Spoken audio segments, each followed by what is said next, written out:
আসসালামু আলাইকুম রহমতুল্লাহি ওয়া বারাকাতুহু। আলহামদুলিল্লাহ ওয়া সলাতু ওয়াসসালামু আলা মান লা নাবিয়্যা বা'দা। আউযু বিল্লাহি মিনাশ শাইতানির রাজিম। বিসমিল্লাহির রহমানির রহিম। ওয়া ইযা ওয়াকাল কাওলু আলাইহিম আখরাজনা লাহুম দাব্বাতান মিনাল আরদি তুকাল্লিমুহুম আন্নান নাসা কানু বিআয়াতিনা লা ইউকিনুন। আলায়া। আলহামদুলিল্লাহ, আল্লাহ রাব্বুল আলামিন অশেষ মেহেরবানি। তিনি আমাদের যাবতীয় ব্যস্ততার মধ্যেও টোকিও শুনকিয়া মসজিদে এসে জামাতের সাথে সালাতুল ইশার নামাজ পড়ে কিছু দিনই কথা বলার এবং শোনার মতো সুযোগ করে দিয়েছেন বলে আলহামদুলিল্লাহ। আমরা দুরূদ ও সালাম পড়ি প্রিয় নবী সাল্লাল্লাহু আলাইহি সাল্লামের প্রতি, যিনি প্রতিটা বিষয় আমাদের জন্ম থেকে মৃত্যু পর্যন্ত এর পরের জীবন সম্পর্কেও সুন্দরভাবে আমাদের সামনে তুলে ধরেছেন। আল্লাহুম্মা সাল্লি আলাইহি আল্লাহুম্মা বারিক আলাইহি। তো আমাদের রবিবারের ধারাবাহিক যে আলোচনা চলছে সেটা হচ্ছে কিয়ামতের বড় বড় লক্ষণ নিয়ে কথা বলছিলাম। আমরা প্রায় বড় বড় লক্ষণের মধ্যে 4টাকে বিস্তারিত আলোচনা করেছি, আর ছোটগুলোকে মোটামুটি বলেছি। আসলে অনেকটা হয়ে গেছে, তারপর বাকি যে 5-6টা আছে ওগুলো অত লম্বা করে বলার সুযোগ কম, এই জন্য আজকে বাকিগুলোকে একটু একটু করে বলে আমরা এই আলোচনাটাকে সমাপ্তি টেনে পরবর্তীতে অন্য আলোচনায় যাবো ইনশাআল্লাহ। তো আজকে শুরুতে কিয়ামতের যে বড় বড় 10টা আলামতের কথা আমরা গত পর্বে আলোচনা করেছিলাম। সর্বশেষ যেটা করেছিলাম ইয়াজুজ মেজুজ সম্পর্কিত বিষয়। আজকে আলোচনা করবো আরেকটা বিষয় নিয়ে, সেটা হচ্ছে দাব্বাতুল আরদ, একটা অদ্ভুত জন্তু যেটা বের হবে জমিন ফেটে, জমি থেকে বের হবে, মাটি থেকে বের হয়ে আসবে এবং মানুষের সাথে কথা বলবে। এবং এটা আমি গত পর্বে বলেছিলাম যে কিয়ামতের আলামত বলতে সবকিছু খারাপ না, আর সবগুলোর কথা কোরআনে নেই, কিছু কিছু কথা কোরআনে আছে। তার মধ্যে ইয়াজুজ মাজুজের কথা কি ছিল? কোরআনে আছে। তেমনিভাবে দাব্বাতুল আরদের কথাও কোরআনে আছে। কোথায় আছে? কোরআন মজিদে, কোরআন মজিদের আপনার সূরা নামল নামে একটা সূরা আছে, সূরা আল নামল। এই সূরা আল নামলের 82 নম্বর আয়াতে আল্লাহ বলেছেন যে ওয়াইজা ওয়াকাল কাউলু আলাইহিম আখরাজনা লাহুম দাব্বাতান মিনাল আরদ। আল্লাহ বলেছেন যখন আল্লাহর প্রতিশ্রুতি নিকটবর্তী হবে, তার মানে কিয়ামত নিকটবর্তী হবে, তখন আল্লাহ বলছেন যে আমি তাদের সবার সামনে, যারা তখন বেঁচে থাকবে, যারা বিশেষ করে এখানে আল্লাহ অবিশ্বাসীদের কথা বুঝিয়েছেন, যারা কোরআন সুন্নাহকে ধারণ করবে না, তাদের কথাই বুঝিয়েছেন যে তাদের সামনে আমি মাটি থেকে, আমি ভূমি থেকে আমি বের করে নিয়ে আসব একটা প্রাণীকে। আল্লাহ বলছেন তুকাল্লিমু হুম আন্নান নাসা, সে মানুষের সাথে কথা বলবে। কানু বিআয়াতিনা লা ইউকিনুন, যেই বিষয়ের উপর মানুষ বিশ্বাস করতো না সেগুলো তাদেরকে বলবে। কোরআন শুধু এইটুকুই বলা আছে, কারণ কোরআন যদি বিস্তারিত সব বিষয় বলতো তাহলে কোরআনের ভলিউম এত বড় হতো যে ওইটা আমরা বহন করতে পারতাম না। তো এই জন্য কোরআনে ছোট ছোট করে সংক্ষিপ্ত আকারে বলা আছে, এবং আল্লাহ রাসূলকে আল্লাহ রাব্বুল আলামিন নির্দেশ দিয়েছেন যে আপনি মানুষের কাছে বর্ণনা করুন যে আমি নাজিল করেছি, লিতুবাইয়ানা লিন-নাসি মা নাযালা আলাই, আমি আপনাকে যেটা নাজিল করেছি সেটা আপনি মানুষের কাছে বর্ণনা করুন। যে আল্লাহ রাসূল যে মানুষের কাছে বর্ণনা করেছেন কোরআনকে, এই যে আল্লাহ সংক্ষিপ্ত বলেন, বিস্তারিত বলেছেন, সেটার নাম কি? হাদিস। তাহলে অনেকে বলে না হাদিস আর সুন্নাহর মধ্যে পার্থক্য আছে, শুনেন না আমাদের দেশে মাঝে মাঝে ওয়াজে। সুন্নাহ হচ্ছে আল্লাহ রাসূল সাল্লাল্লাহু আলাইহি ওয়াসাল্লাম জীবন চরিত। তো তিনি যেটা কথা বলছেন আমরা অনেকে হাদিস বলি। কথা বলেছেন, অন্য কেউ একটা কাজ করেছেন, সেটাকে হয়তো তিনি করতে বলেননি কিন্তু করে ফেলেছেন, কিন্তু কাজটা করা যায়, এই জন্য চুপ থেকেছেন, তার মানে কি ওইটা করা যায়, এটাও হাদিসের অন্তর্ভুক্ত, এটাও কি সুন্নাহ? ব্যাপারটা এরকম। তো এই জন্য কোরআন হাদিস আর সুন্নাহর মধ্যে পার্থক্য নেই অনেকে বলেন, আবার কেউ কেউ বলেন যে পার্থক্য আছে। আসলে বেসিক্যালি এটা হলো যারা একটু এই যে এদিক ওদিক খোঁজ করে তাদের জন্য। বেসিক্যালি আল্লাহ রাসূল সাল্লাল্লাহু আলাইহি ওয়াসাল্লাম জন্ম থেকে মৃত্যু পর্যন্ত তিনি যা করেছেন, বলেছেন এবং যার উপর সম্মতি দিয়েছেন, এবং খোলাফায়ে রাশেদার পর্যন্ত যেগুলো তারা করে গিয়েছেন, এবং আল্লাহ রাসূলের সাহাবায়ে কেরামের মধ্যে অধিকাংশ না হলে অন্তত কয়েকজন মিলে যেই জিনিসটার উপর সম্মতি দিয়েছেন, এটা আমরা সর্বসাকুল্যে সুন্নাহ হিসেবে আমরা এটা পালন করবো ইনশাআল্লাহ। আর যদি শুধু একজন সাহাবী করেন আর কেউ করেননি, তাহলে এটাকে জায়েজ মনে করে আমরা করতে পারি, কারণ সাহাবীরা আল্লাহ রাসূলের অনুমোদন ছাড়া এমন কিছু করবে এই বিশ্বাস অন্যের থাকলে আমাদের নেই। কি বলেন? আমরা সাহাবায়ে কেরামদের প্রতি আমাদের বিশ্বাস আছে, কারণ আল্লাহ কোরআনে তাদের ব্যাপারে বলেছেন রাদিয়াল্লাহু তাআলা আনহু রাদুয়ান, আল্লাহ তাদের প্রতি খুশি, তারাও আল্লাহর প্রতি খুশি। তা আল্লাহ সার্টিফিকেট তাদেরকে দিয়ে দিয়েছেন। এখন তারা যদি কোনো কিছু করে ফেলে, সেটা আমরা কিভাবে বলবো যে সেটা কি আল্লাহ রাসূলের অনুমোদন নেই? কিন্তু সেটা সহিভাবে, সনদটা আসতে হবে সহিভাবে, তিনি সঠিকভাবে বলেছেন। এখন তার নাম দিয়ে চালিয়ে দেয় না, আমাদের পৃথিবীতে তো এখন অনেক আছে। কবিতার লাইনটা ঠিক আছে, নিচে কবির নাম সরাই দিয়ে একটু চেঞ্জ করে নিজের নাম দিয়ে দিলাম, আমরা এরকম করি না? এখন আপনি ভালো কথাকে আপনি চালিয়ে দিলে আপনার নাম, এরকম হচ্ছে তো পৃথিবীতে। সেটা যদি না হয়, কোরআনে যেটা আছে সেটা বর্ণনা, হাদিসের মধ্যে আমরা সহিভাবে যেটা এসছে সেটাকে আমরা সঠিকভাবে মেনে নেব। তো যাই হোক, আল্লাহ শুধু একটুকুই বললেন যে একটা ভূমি থেকে একটা জন্তু বের হবে, সে মানুষের সাথে কথা বলবে। এখন কি কি কথা বলবে তা আল্লাহ বলেননি। শুধু এখান থেকে যেটা বোঝা যায়, আল্লাহ বললেন যে মানুষের সাথে কথা বলবে যে বিষয়ে মানুষ বাদানুবাদ করতো, যেটাকে বিশ্বাস করতো না, তার মানে আল্লাহ নিদর্শন নিয়ে কথা বলবেন। কতটুকু বলবেন, বিস্তারিত কি বলবেন, এটা কে ভালো জানে? আল্লাহ ভালো জানে। আর হাদিসে এই বিষয়ে যে যতগুলো কথা আছে তার মধ্যে মানুষ বর্তমানে যেগুলো বলে, বিভিন্ন সময় আমরা বিভিন্ন কথা শুনি, কি বলবে, এটা বলবে, ওইটা বলবে, এত বিষয়ে বিস্তারিত সহিহ হাদিসে নেই। মানুষ আমরা তো সাধারণত একটু গল্প হলেও এটাকে একটু বাড়িয়ে বাড়িয়ে বিভিন্ন রকমের বলি, সেরকম থাকতে পারে। এখন এই প্রাণীটা আসবে কখন, এই বিষয়ে মতান্তর আছে। কেউ বলেন যে এটা আসবে যখন সূর্য পূর্ব দিক থেকে না উঠে পশ্চিম দিকে উঠবে, এটা একটা বড় কারণ না, এটার পরে উঠবে। কারণ কি, তখন সূর্য মোটামুটি উঠে গেলে এর আগে যাদের ঈমান এখনো আল্লাহর প্রতি দৃঢ় নেই, এরা আর তওবা করলে কাজ হবে না। তখন এই দাব্বাতুল আরদ, এটা এই একটা জন্তু, অদ্ভুত জন্তু আসবে। সে আসবে, তার কাছে দুটো জিনিস থাকবে হাদিস সম্মতভাবে। একটা হচ্ছে সুলাইমান আলাইহিস সালামের আংটি। কি থাকবে? সুলাইমান আলাইহিস সালামের আংটি আছে না, জানেন? সুলাইমান আলাইহিস সালামের আংটি ছিল বিখ্যাত। আর মুসা আলাইহিস সালামের কি ছিল? লাঠি। এটাও তার সাথে থাকবে। যে আল্লাহর প্রতি যার ঈমান নেই, তাকে সে কপালে দাগ দিয়ে দিবে সুলাইমান আলাইহিস সালাম আংটি দিয়ে, তার মানে সে কাফের। সে কি? কাফের। আর যে আল্লাহর রাসূল কে মুসা আলাইহিস সালামের লাঠি দিয়ে যাকে স্পর্শ করবে, তার চেহারা নুরানি হয়ে যাবে, অথবা তার ফেসটা উজ্জ্বল হয়ে যাবে, যেটাই হোক আর কি। সেটা করবে কার? যারা মুমিন, যারা আল্লাহকে বিশ্বাস করেছিল। তার মানে কি, সে মুমিন এবং কাফেরের পার্থক্য করে দেবে। কার ইচ্ছায়? আল্লাহর ইচ্ছা। এখন কেউ কেউ বলেন যে সে পশুটা কেমন হবে দেখতে, এটা বিভিন্ন বর্ণনা এসছে। আসলে অনেক সহিহ হাদিস ঘেটে তার বর্ণনা সঠিকভাবে পাওয়া যায়নি। কেউ কেউ বর্ণনা করেছেন এমন ভাবে, একজন বিখ্যাত মুফাসসির আপনার কোরআনে তাফসীর করেছেন, তিনি বলেছেন সেটা হবে সালেহ আলাইহিস সালাম নামে একজন নবী ছিলেন, তার সময় একটা উটনি দিয়েছিলেন আল্লাহর পক্ষ থেকে। সেটা তারা যখন মারতে গিয়েছিল সেটা নাই হয়ে গেছে, ভাবছে সেটা আবার ফিরে আসবে। এটা আসলে সহিহ কোনো বর্ণনা, এটা কি এটা প্রমাণিত নয়, এই জন্য আমরা এটাকে বলতে চাই না। আপনারা যে শুনেও থাকেন, আসলে সহিহ বর্ণনা নয়। কিন্তু দাব্বাতুল আরদের কথা কোরআনের মধ্যে আছে, এটা আসবে, এটা সত্য। এই তো তার সাথে এটা থাকবে, সে মুমিন কাফের। এবং কি, আল্লাহ রাসূল হাদিসে এমন ভাবে বললেন যে জন্তুটা যখন বের হবে সে মানুষের সাথে কথা বলবে এবং মানুষকে সে এমন ভাবে নিশানা দিয়ে দিবে, প্রত্যেকটা মানুষ বুঝতে পারবে কে কাফের কে মুসলিম। এমনকি কাউকে যদি বলা হয় যে তুমি একটা হাদিসটার কথাই বলি, হাদিস এভাবেই আছে, আল্লাহ রাসূল বলেন যে কেউ একটা বাজার থেকে একটা উটনি কিনে নিয়ে আসলো, তাকে জিজ্ঞেস করো তুমি উটনিটা কার থেকে কিনছো, সে বলবে যে ওই যে আপনার কপালে দাগালা লোকের থেকে কিনছে, তার মানে বোঝা গেল সে কাফের। এমন ভাবে সে বলতে পারবে, মানে এতটাই চিহ্নটা স্পষ্ট থাকবে। এখন সে বের হবে কোত্থেকে? হাদিসে বিভিন্ন বর্ণনা আছে, তার মধ্যে আছে যে সে সাফা পাহাড় থেকে বের হবে। সাফা পাহাড়টা কোথায়? সৌদি আরবের কোথায়? মক্কার একটু পাশে। এগুলো ঐতিহাসিক স্থান, জেনে রাখতে হবে ভাই। একেবারে কাবা ঘরের যে চারদিকে চতুর্দিকে বেষ্টনীটা আছে না বড়, এর মধ্যে মাঝখানে সাদা আপনার মার্বেল পাথরে ঘোরা, সবাই ঘোরে না, মাঝখানে তো কালো ঘরটা। এই ঘোরার পরে হাতের ডান দিকের পিছন দিকে সাফা পাহাড়টা। এখন আপনি ওই পাহাড়ের অস্তিত্ব তো পাবেন না, এগুলো বিল্ডিং করে এরকম খোলা জায়গা, মানুষ হাঁটাহাঁটি করে, এরকম খুবই কাছে আর কি ওখানে। কারণ উমরা করতে গেলে তো সাফা পাহাড়ে দৌড়াতে হয়, এই জন্য খুবই কাছে। এই জন্য ওইগুলো ঐতিহাসিক স্থান আমরা একটু জেনে রাখবো, কি বলেন? জেনে রাখেন না, এই বিস্তারিত আমরা এটা বললাম না। তো এই জন্য এই দাব্বাতুল আরদের ব্যাপারে আপনার এই পর্যন্ত জানা। আর হাদিসের মধ্যে আল্লাহ রাসূল স্পষ্ট বলেছেন 10 কারণ না আসা পর্যন্ত পৃথিবীতে কিয়ামত আসবে না। তার মধ্যে আপনার যে হাদিসগুলো আছে তার মধ্যে একটা হাদিস আছে হুযায়ফা রাদিয়াল্লাহু তাআলা বর্ণিত হাদিস। সেখানে তিনি আপনার এই যে দাব্বাতুল আরদ আসবে তার কথা সে বলেছে 3 নম্বরে, যে ভূমি থেকে একটা প্রাণী বের হবে, সে মানুষের সাথে অনর্গল কথা বলবে। তো এভাবে সে মানুষের সাথে কথা বলে সে মানুষকে কাফের এবং মুসলিম নির্ণয় করে দেবে। আর কি কি বলবে সেটা আমরা বুঝতে স্পষ্টভাবে হাদিস থেকে অত বিস্তারিত বর্ণনা নাই, একটু কাছে আমরা এই জন্য এই বিষয়টাকে আমরা এইভাবেই তুলে ধরলাম। আর তার সাথে দুটো জিনিস থাকবে, সেটাও আমরা আপনাদেরকে বললাম। আর অন্যান্য হাদিসগুলো যা আছে মোটামুটি কাছাকাছির মধ্যেই। এটা হচ্ছে আপনার সেই কিয়ামতের অন্যতম বড় কারণের মধ্যে একটা কারণের বিস্তারিত হলো এইটা। আর বর্তমান যুগে এসে আল্লাহ 1400 বছর আগে বলেছেন যে পশু প্রাণী কথা বলবে। এখন আমাদের আধুনিক যুগ কত সহজ না, একটা সাধারণ একটা মানুষ একটা আপনার যন্ত্র তৈরি করে, সেটা মানুষের ভাষায় কথা বলে, কত সহজ হয়ে গেছে না বোঝা? বলেন কি? ঘড়ি কথা বলে না, এখন জুতাও কথা বলে অনেকে।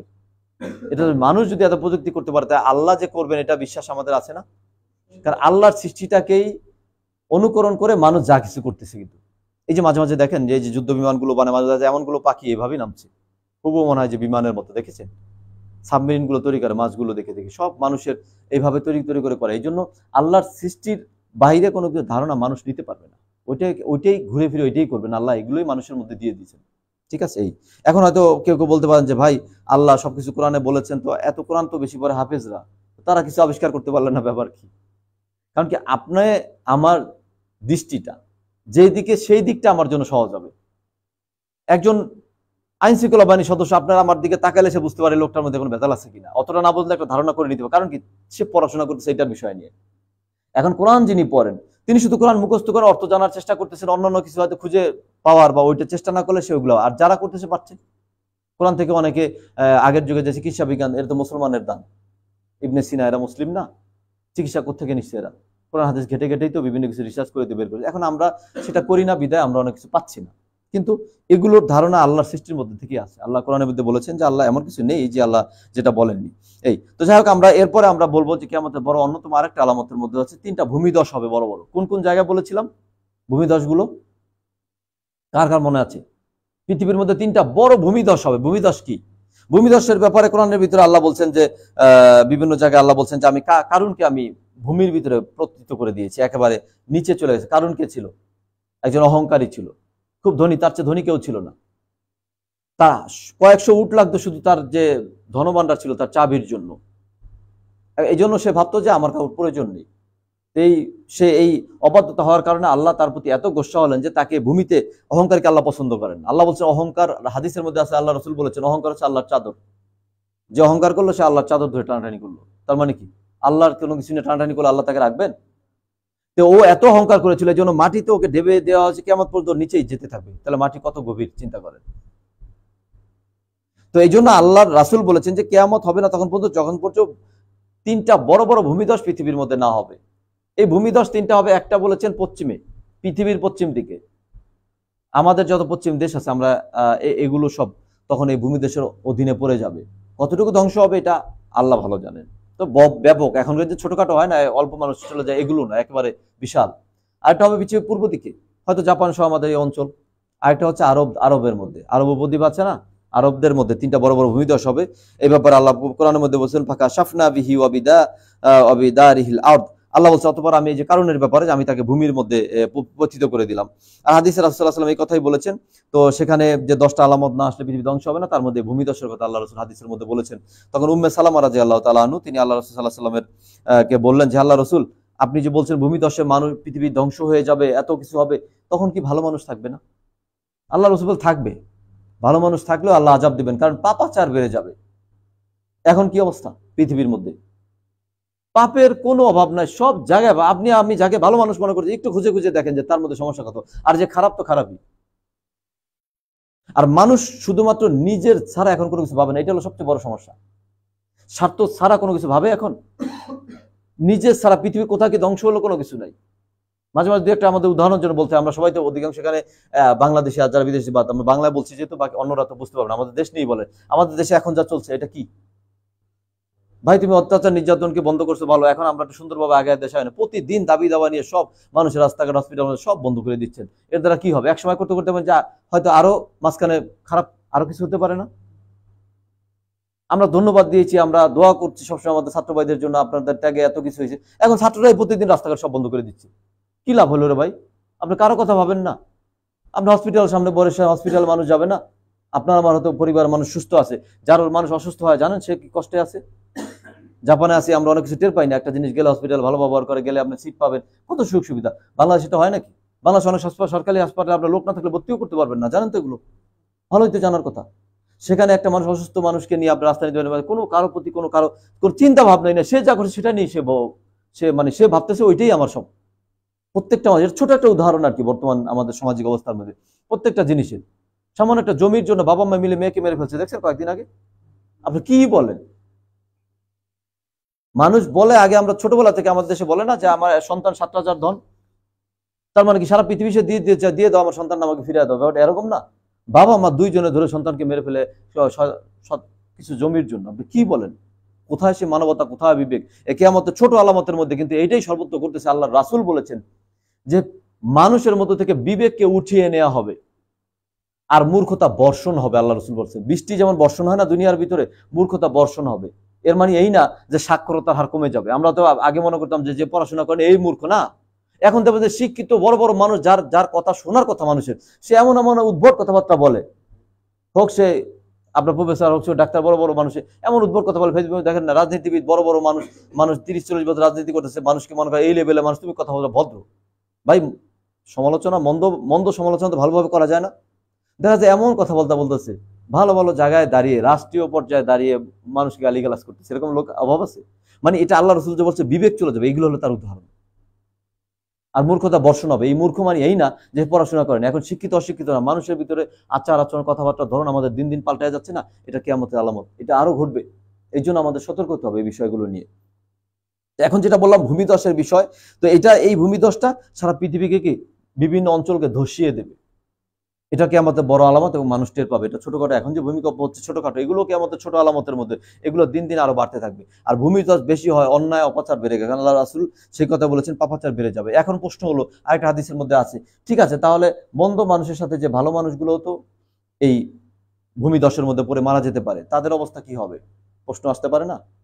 তা আল্লাহ রাসূল বললেন যে দুনিয়াতে যখন বিপদ আসবে ভালো মন্দ সবার জন্যই আসতে পারে, কিন্তু তার নিয়াত যদি ভালো থাকে তাহলে পরবর্তী জীবনে সে কি আল্লাহ ক্ষমা করবেন তাকে। এই জন্য সব অবস্থায় আমাদের কি নিয়াত এবং ভরসা কার প্রতি থাকতে হবে? আল্লাহর প্রতি রাখতে হবে। আর যতদূর সম্ভব চেষ্টা করতে হবে মন্দর সংস্রব থেকে দূরে থাকা এবং মন্দ জায়গা থেকেও দূরে থাকতে হবে, নাইলে ওই মন্দ জায়গায় তো প্রথমে বিপদটা আসে। আমি ভালো মানুষ হলেও ওইখান থেকে আমাকে সরার চেষ্টা করতে হবে দিন দিন, বুঝছেন? তাইলে আমি ভালো থাকতে পারবো। কিন্তু আপনি বলবেন যে উনি মন্দ, আমি থাকলে কি আমি তো ভালো, তাহলে ঠিক আছে না। বিপদ আসলে সবাইকে সহ আসবে, কারণ আমাদের দেশে একটা কথা আছে না, বালা আসলে পীরের গায়ে লাগে, শোনেন নাই? আপনার আধুনিক মানুষ না শুনতে পারেন, আমাদের মতো এই যে যারা আছে 40, আমাদের সময়গুলো একটা মানে প্রবাদ বাক্যের মতো চলতো গ্রামে, শুনেন না এগুলো? যে বিপদ আসলে পীরের গায়েও লাগে। মানুষ তো মনে করে পীর সাহেব মানুষ খুব ভালো, হ্যার গায়ে তো বিপদ আসার কথা না, ফুদিয়ে সবকিছু করবে, কিন্তু এরকম বলতো যে বিপদ আসলে কার পীরের গায়েও লাগে। তার মানে কি বিপদ সবার উপরে যায়, হাদিসের ভাষ্যটা তাই। এই জন্য মন্দ জায়গাগুলো আমরা কি করব? ত্যাগ করে চলবো নাকি? এটা তো ভূমিধসের বিষয়ে আপনাদের এটাই বললাম।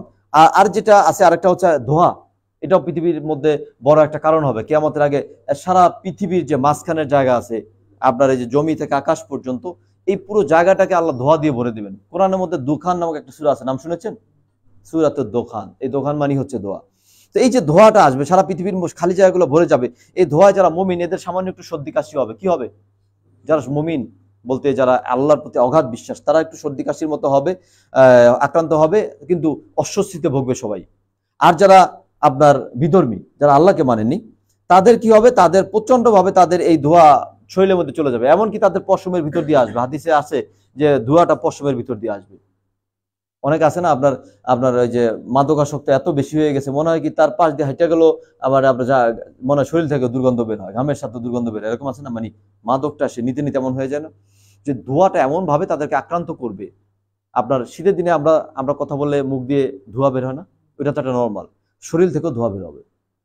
এটা আযাব দেবেন আল্লাহ, সারা পৃথিবী অস্থির হয়ে যাবে, কি হলো, কোথাও কোনো ধোঁয়া ছাড়া কিছু নেই।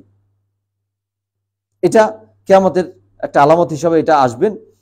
তো এটার সাথে আমাদেরকে হয়তো এই যুগে হয়তো আমরা যারা কুয়াশা টুয়াশা দেখি একটু নর্মাল সময়ের জন্য, কিন্তু এটা আল্লাহ কতদিন রাখবেন এটা আল্লাহ ভালো জানেন। এগুলো আল্লাহর পক্ষ থেকে আযাব, সারা পৃথিবীর মধ্যে এই দোয়াটা আসবে। এটা এরপরে আপনার সূর্য পশ্চিম দিকে উঠবে। এই যে সূর্য পশ্চিম দিকে উঠবে, এইটা ওঠার পরে আর কোনো মানুষের কোনো আপনার তওবা আর কবুল হবে না। কারণ এর আগে মানুষ যা কিছু করবে, এগুলো করতে করতে করতে করতে মানুষ ভাববে যে সুযোগ আছে, কিন্তু সূর্য যখন উঠবে তখন ভাববে যে যারা আমাদেরকে সতর্ক করেছিল যে তোমরা এই কাজগুলো করবা, আল্লাহর কিয়ামত খুব কাছাকাছি, আমরা ভালো হয়ে যাই, কিন্তু হয় নাই, তখন তারা ভাববে এই যে সূর্য পশ্চিম দিকে উঠেছে, তাহলে তো আমাদের আর রক্ষা নেই, আমরা এর থেকে কি করি? ফেরার চেষ্টা করি। যখন তারা এটা বলবে, তখন আল্লাহ নিজে বলছেন যে কোরআনের মধ্যে আল্লাহ বলছেন যে যখন সূর্য যখন উঠবে, আল্লাহ বলছেন যে তাদের ঈমান তখন কোনো কাজে আসবে না, তখন যে তারা বিশ্বাস কাজে আসবে না। কারণ এটার প্রমাণ কি? আপনার ফিরাউন যখন মারা যায় তখন সে বলছিল যে সে কিন্তু বলেছিল যে আমি মুসার এবং হারুনের রবকে বিশ্বাস করেছিল, কিন্তু আল্লাহ তাকে ছাড়েনি। কারণ কি? সে এতটাই আপনার গাদ্দার ছিল যে তাকে কোরআনের মধ্যে সবচেয়ে বেশি গাদ্দার হিসেবে তার নাম আল্লাহ উল্লেখ করেছেন। আপনারা এখানে আল্লাহ বা পবিত্র কোরআনের মধ্যে বলেছেন, এটা সূরাটা সূরা আল গাফির নামে একটা সূরা আছে, এই সূরার 84-85 নম্বর আয়াতে সে কথাই আল্লাহ বলেছেন যে যদি তারা ঈমান আনে, আল্লাহ বলছেন তাহলে তাদের সেই ঈমানের কথা আল্লাহ বলছেন যে ক্বালু আমান্না বিল্লাহি ওয়াহদাহু ওয়া কাফারনা বিমা কানা মিনাল মুশরিকিন। এর আগে যারা মুশরিক ছিল তাদের, এরপর বলছে ফালাম ইয়াকু ইয়ানফাউহুম ঈমানুহুম। তো আল্লাহ বলছে এই ঈমানটা তাদের তখন কাজে আসবে না, যারা এর আগেই যারা কাফের থাকবে। তার মানে কি? পশ্চিম আকাশে সূর্য উঠলে আর কোনো উপায় থাকবে না। এটা তখনকার যুগের মানুষের বোঝা কষ্ট ছিল, কিন্তু আমাদের জন্য সহজ। এখন বিভিন্ন আপনারা সায়েন্টিফিক জার্নাল এবং পত্রিকাতে দেখেন না, গত 2-3 দিন আগে আমি দেখলাম যে বিজ্ঞানীরা ধারণা করতেছে আমরা যত দ্রুত মানে পৃথিবী ধ্বংস হবে ভাবছিলাম, তার চেয়ে দ্রুত পৃথিবী ধ্বংসের দিকে চলে যাচ্ছে। এটা গত 2-3 দিন আগেও একটা দেখলাম, ওরা বললো ওরা তো অন্য কিছু হিসাব করে করতেছে, কিন্তু পৃথিবী ধ্বংসের দিকে এগিয়ে যাচ্ছে। আল্লাহ রসুল বলেছেন যে দুনিয়া দৌড়াচ্ছে, মানুষকে পিঠ পিঠ দেখিয়ে চলে যাচ্ছে। কেউ যদি পালায় তাহলে আপনি কি দেখি, আমি কি দেখি, তার পিঠ দেখি। আল্লাহ রসুল বলছে যে দুনিয়া মানুষকে পিঠ দেখিয়ে পালিয়ে যাচ্ছে, আর আখেরাত মানুষের দিকে ধাবিত হয়ে আসতেছে। এটা কার কার কথা? আল্লাহ রাসূলের কথা। কিন্তু আমরা তো নিজেদের ভাবতেছি আমরা সামনের দিকে আগাচ্ছি না। আমরাও কিন্তু আমাদের কিন্তু তাই একটু ভাবেন, কথা মনে করেন, জাস্ট একটা সার্কেল, এটা উদাহরণের জন্য। আমাদের আলোচনা প্রায় শেষ, আমরা আর 5-10 মিনিট আলোচনা শেষ করে দেবো। আপনি আপনার দাদার থেকে আপনি পর্যন্ত ধরেন, দেখেন শুধু আল্লাহ একটা সার্কেল দিয়েছে, শুধু আমরা মানুষের পরিবর্তন। আমার দাদা যখন ছোট ছিলেন, তার বাবা তাকে নিয়ে কি ভাবছেন? আমার এই ছেলেকে মানুষ করতে হবে, পড়ালেখা শিখিয়েছেন না? আপনারা আমার সবার দাদার কথাই বলতেছি, পড়ালেখা শিখিয়েছেন। একটু বয়স হওয়ার পর ভাবছেন এই ছেলেকে বিয়ে শাদী করে সংসারী করতে হবে। দাদার বিয়ে হয়েছে না? তারপরে আমাদের বাবারা আসলেন, তারপর তিনি তো সেই তার বাবার মতোই তো ভাবলেন যে আমার যে আল্লাহ সন্তানগুলো দিয়ে আল্লাহ নিয়ামত, এদেরকে পড়াশোনা করাতে হবে, করলেন, বিয়ে শাদী করলেন, তাদের নাতিপুতি হিসাবে ছেলে হিসেবে আমরা হলাম। আমরা কি অন্য কোনো ভাবনা ভাবতেছি নাকি? আমি আপনি যে আজকে জাপান আছে এত মানুষ, আমরা কি ভাবছি? সবাই তো একটু উন্নত জীবনের জন্যই তো আসা, যে যাই জাপানে, লাইফে অনেক টাকা পয়সা কামাই করে বাংলাদেশে কিছু একটা করে একটু ভালো থাকা যায়। এরপরে হয়তো বা যারা এখনো বিয়ে শাদী করেন, স্বপ্ন তো এটা একটা ভালো বিয়ে শাদী করবেন, সন্তানাদি হবে, তাদেরকে মানুষ করবেন, ভালো স্কুলে পড়াবেন, আর একটু টাকা পয়সা হলে একটু ভালো যানবাহন কিনবেন। এর বাইরে চিন্তা ভাবনা কয়জনের আছে বলেন? এমনটাই তো। তাহলে ঘুরে দেখেন, যে চিন্তা আপনার আমার দাদাই করেছিল, যে চিন্তা আমার আপনার বাবাই করেছিল, সেই চিন্তা আমি আপনি করতেছি। পার্থক্য শুধু দাদার বেলায় ঘটেছে শেষ, বাবার বেলায় ঘটেছে শেষ, আমার বেলায় ঘটছে, কিন্তু শিক্ষাটা আমরা নিচ্ছি না। আমি হয়তো ভাবতেছি আমি বাচ্চা বড় হচ্ছে না কেন, বড়, কিন্তু বাচ্চা বড় হলে কিন্তু আমার যাওয়ার সময় হয়ে যায়। কারণ আমি যখন বড় হওয়ার সাথে সাথে মোটামুটি দাদারা কিন্তু নাতিদের মোটামুটি 15-20 বছর বয়স হলে কিন্তু বেশিরভাগই মারা যাচ্ছে, কিন্তু বুড়ো অবস্থায়। তার মানে কি আপনার আপনার ছেলে একটু বড় হবে, আপনি নাতি দেখতে চাইবেন, তার মানে আপনার যাওয়ার সময় হয়েছে, কিন্তু শিক্ষা আমরা নিচ্ছি কেউ? তাহলে দেখেন আল্লাহ একটা সার্কেল দিয়ে দিয়েছেন, শুধু মানুষ ঘুরে। তাহলে আপনার আমার বেলা কিন্তু তাই হবে। এই যে এখন আমরা যারা আসছি হয়তো ভাবতেছি পৃথিবীকে খুব রঙিন করব, ব্যাপারটা ঘুরে ঘুরে লাস্ট পর্যন্ত ওইটাই দাঁড়াবে, আপনি আমি ওইটাই করবো। যারা বিয়ে করছেন এখন সন্তান আসতে, সে কিন্তু এখন এই দেশে আসছেন কিন্তু ভাবেন কিন্তু সন্তান নিয়ে, আপনার অন্য কোনো ভাবনা নাই। কথাবার্তা বলে এইটাই, পরিবারের সাথে কথা বললো, দেখা যায় পরিবার হয়তো আগে নিজের কথা বলতো, এখন শুধু বলে যে তুমি গেছো, তুমি সারা বছর বিদেশ থাকবে নাকি, সন্তানের জন্য কিছু করে যাও, এটা করো এটা করো, তোমার চিন্তা করা লাগবে না, এখন সন্তানের চিন্তা করো, এরকম বলে। কিন্তু পরিবারে বাবা মার সাথে কথা বললে তুই নাতিপুতির দেখ, তোর তোর না হলে লাগে, তোমারটা যেমন টেনে টেনে গেছে, হ্যাঁ ওকে, তো এরকম বলে না? তো এই যে পৃথিবীর যে একটা সার্কেল, আমরা কিন্তু সব সার্কেলের মধ্যে। এই জন্য সবাইকে মনে রাখতে হবে যে ভাই আমি আপনার বাইরে না।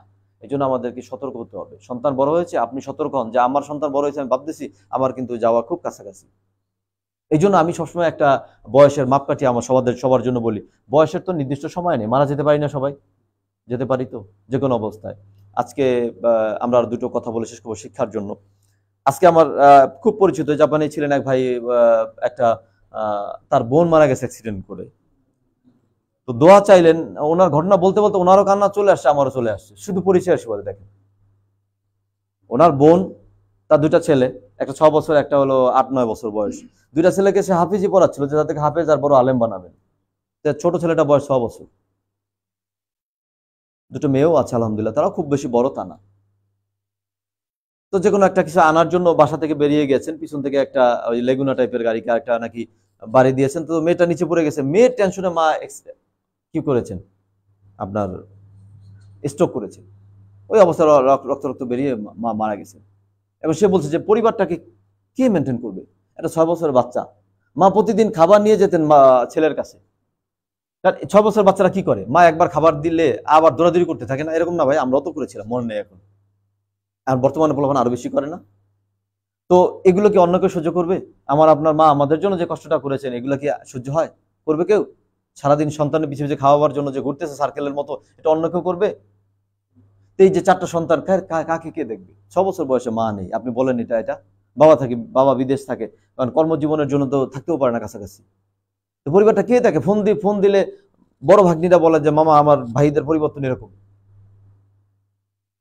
এখন এই 6 বছরের বাচ্চা, বাবা মা মারা গেছে, আপনি এই সন্তানটা মানুষ হওয়া, বাবা যদি থাকে বিদেশে, এই বোনরা বড় হলে তাদের তো জীবনের সিকিউরিটির ব্যাপার, সিকিউরিটি তো বোঝে নেই, ইজ্জত আব্রুর সিকিউরিটি আছে, তাদের তো বেশি দিতে হবে। তো পরিবার কিভাবে দেখেন, আল্লাহর একটা মানুষ সেকেন্ডের মধ্যে অসহায় হয়ে যেতে পারে না ভাই? এই জন্য হায়াত মতের কোনো ঠিক আছে নাই। আর আরেকটা আমরা দোয়ার জন্য করবো, আমরা গত কিছুদিন আগেও আমরা বলেছিলাম আমাদের জাপানে এক বোন থাকতেন, তিনি ক্যান্সার আক্রান্ত এবং সর্বশেষ তার কোনো চিকিৎসা নেই, জাপান থেকে বলেছে আপনি আর সুস্থ হবেন না, তিনি চলে যাবেন। এই গত কিছুদিন আগে টিকিট কনফার্ম হয়েছে, 23 তারিখ শুক্রবারে ওনার ফ্লাইট যাওয়ার কথা, কিন্তু এখন উনি অসুস্থ। আমি গত পরশুদিন ওনার সাথে কথা বলেছিলাম, তো উনি খুব অসুস্থ। তো আজকে শুনলাম এখন আবার উনি হসপিটালে। এখন যদি হসপিটাল থেকে সুস্থ নয়, 23 তারিখ যেতে পারবে বাংলাদেশে? যেতে পারবে না। আবার কবে কি করবে দেখেন। আমাকে আগেও বলছে দোয়া করার জন্য, তো আপনারা আমরা এই সমস্ত আমাদের অসুস্থ বোনের জন্য আমরা দোয়া চাই আপনাদের কাছে। আরেক ভাই হসপিটালে আছে, উনিও জ্ঞান ফিরিনি, মানে অসুস্থ হয়তো বা, আমরা তাদের জন্য দোয়া চাই। আর আমাদের জীবনে যেটা কখনো হবে না এর নিশ্চয়তা নাই রে ভাই। এই জন্য আসেন আমরা সবাই নিজেদেরকে একটু সতর্ক করি, না একটু সতর্ক হই ভাই জীবনে। কারণ আমাদের ভিতরে একটা খারাপ একটা ভালো দুইটা প্রবৃত্তি আছে। অনেক সময় শয়তান তো সবসময় নাড়াচাড়া দেয়, এই জন্য কোনো সময় মন্দটা সামনে চলে আসে, অনেক ভালোটা সামনে চলে আসে। যত সম্ভব দেখা যায় যে আমার খুব বেশি সমস্যা না হলে আমরা মন্দটা এড়িয়ে চলবো, আর নিজেও যতটুকু সম্ভব এগুলা থেকে বাঁচার চেষ্টা করবো, যাতে আমরা মারা গেলে কেউ আলহামদুলিল্লাহ বলা অন্যায় না, কিন্তু আমাদের দেশে অন্যায় মনে করে কেউ মারা গেলে এটা যেন পড়তে না হয়। ঠিক আছে, আমাদের আচরণটা এমন হবে যে মারা গেলে যেন কেউ পড়তে না হয় যে আলহামদুলিল্লাহ ভালো হয়েছে মারা যাওয়ার কারণে, এটা যেন না হয়। ঠিক আছে, এটা মাথায় রাখতে হবে। মৃত্যু কিন্তু অবধারিত। ঠিক আছে, তো আমাদের আলোচনার শেষ, যারা নতুন আসছেন তাদের জন্য একটু বলে আমরা শেষ করে দেবো ইনশাল্লাহ। আমাদের আলোচনা ছিল দীর্ঘ, প্রায় 5-6টা আলোচনা আমরা করেছিলাম কিয়ামতের বড় আলামত নিয়ে। তো আমি বলেছিলাম সবাইকে যে আমরা, আল্লাহ রাসূল বলেছেন 10টা বড় বড় আলামত কিয়ামতের প্রকাশ না হলে পৃথিবী ধ্বংস হবে না। তার মধ্যে আমরা মোটামুটি সংক্ষিপ্ত আকারে সবগুলোই আমরা বলা শেষ করেছিলাম। তার মধ্যে প্রথম একটা নিয়ে আলোচনা করেছে, ইমাম মাহাদি আসবেন। ঠিক আছে, সবাই একটু একটু বলেন তো, না ভুলে গেলে 10টা কারণের মধ্যে আপনার এই দিক থেকে একটু বলেন, কি কয়টা মনে আছে? হ্যাঁ, ঈসা আলাইহিস সালামের আগমন, ইমাম মাহাদির আগমন, দুটো হলো। এরপরে দাজ্জাল 3টা, 4টা, 5টা, ধোয়া 6টা, ভূমিধস 7টা, ঠান্ডা বাতাস 8টা, এরপরে আগুন, আগুন আরেকটা, সূর্য পশ্চিম দিকে উঠবে। মনে রাখতে পেরে মনে রাখেন সবাই, না? এগুলো আমরা বছরে একবার স্মরণ করে দিতে চেষ্টা করব। তো এগুলো কারণ ঘটবে আমাদের এই কিয়ামত আসার বড় আলামত গুলো। আল্লাহ যেন আমাদের এগুলোর মধ্যে ফেলে পরীক্ষা না করেন, এটাই আমরা চাই। আর যদি পড়েও যায় আমরা যেন আল্লাহ আমাদেরকে হেফাজত করেন। কি বলেন? আমরা দোয়া করি, আল্লাহ আমাদের যারা পুরোপুরি দুনিয়া থেকে চলে গেছেন তাদেরকে আপনি কবুল করুন, তাদেরকে জান্নাতুল ফেরদৌস নসিব করুন। আমরা যারা জীবিত আছি, আমরা এই বর্তমান ফিতনার যুগে সমস্ত ফিতনা থেকে আপনি আমাদেরকে হেফাজত করুন, এবং আমাদেরকে সর্বোপরি ঈমান এবং আবরুর সাথে আমাদেরকে রাখুন, এবং আমাদের দেশের প্রতি খাস রহমত বর্ষণ করুন। বিশেষ করে আমরা গাজার মুসলমানদের জন্য আল্লাহ আপনার কাছে দোয়া চাই, আপনি আপনার সাহায্য পাঠান। মুসলিম বিশ্বের বর্তমান যে অধপতন, তার থেকে আমাদের সবাইকে কি হেফাজত করুন, সবাইকে উদ্ধার করুন। মা আলাইনা ইল্লাল বালাগ, সুবহানাকা আল্লাহুম্মা ওয়া বিহামদিকা আশহাদু আল্লা ইলাহা ইল্লা আনতা আস্তাগফিরুকা ওয়া আতুবু ইলাইক। আমিন।